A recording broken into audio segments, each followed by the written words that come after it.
Welcome back, friends. In the previous video lecture, we talked about the poem at length, and in this video lecture, we are going to talk about the appreciation of the poem Money. A question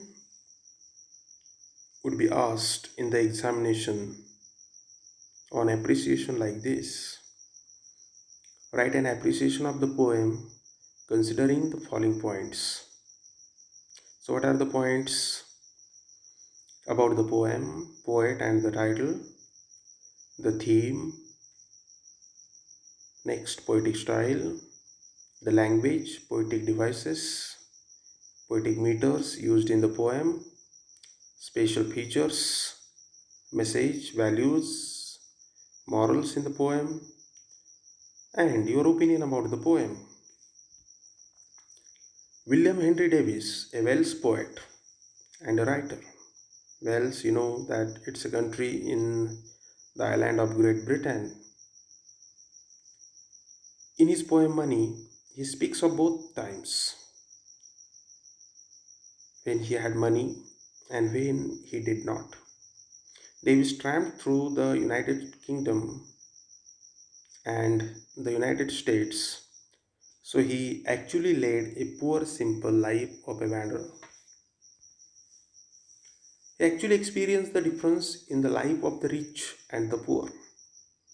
Based on his own narrative, the poet has depicted a connection between money and personal happiness. The theme of the poem. The theme of the poem is the inverse, that is, opposite relation between money and happiness.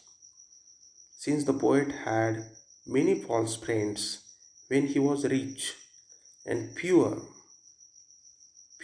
but real friends when he has become poor. The poem consists of 5 stanzas of 4 lines each. It has a simple narrative style. The poet has made use of vivid imagery. What is vivid imagery? Vivid imagery means a figurative language that evokes vivid images of the characters and scenery, and the comparisons will force the reader to think about what the poet wants to convey and give them a greater understanding. For example, wives hum like bees, or came knocking all day at my door, and then felt like a child that holds a trumpet that he must not blow. These lines effectively presents the visuals. The rhyme scheme of the first stanza is ABCB, and of the last stanza is ABAB. So what is rhyme scheme? It means each line ending on the same rhyme is given the same alphabetic symbol. For example, if the last word of the first line rhymes with the last word of the second line, they are given the same alphabetic symbol. And if the last word of the first line and the last word of the second line do not rhyme with each other, they are not given the same alphabetic symbol. The poet has beautified the poem by employing numerous figures of speech such as antithesis, simile, inversion, onomatopoeia, and repetition.